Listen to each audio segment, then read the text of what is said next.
Magandang umaga sa lahat. Ako nga po pala si Roslyn Ilaranyo at ngayon tatalakayin natin ang kwento sa isang salitang karapatan.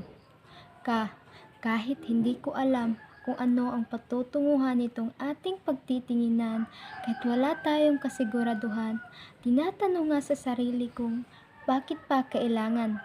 Bakit kailangang maging iyong sandigan? Yaong hindi mo naman talaga ako pinapahalagahan. Ramdam mo ba na ako sa'yo'y umiibig? Tibok ba ng puso ko'y iyong naririnig? Sa bawat minuto, hinahanap-hanap ang iyong tinig. Ano bang ginawa mo? Bakit nga ba nagkaganto ako?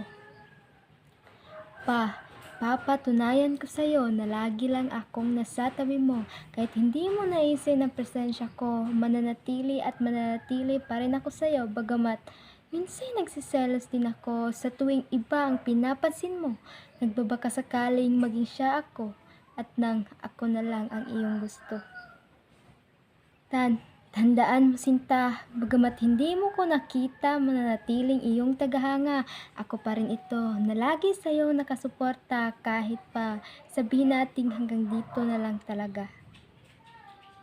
Karapatan na ni minsan hindi ko nakamtan, sa gabi-gabi kong laban ay laging namamataan na nahihirapan at nasasaktan sa pagkabilanggo ng sariling isipan.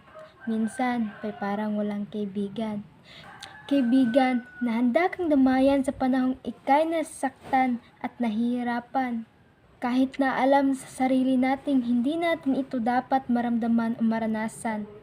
Ako'y nasasaktan sa mga araw na hindi ko nakamtan ang mga nasa isipan.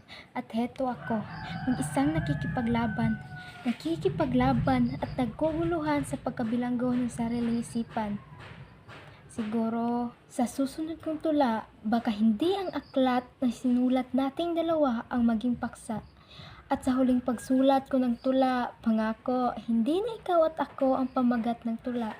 Kasi sa bawat isinulat kong tula, ikaw lang ang laging paksa. Isinulat ko gamit ang sarili kong luha.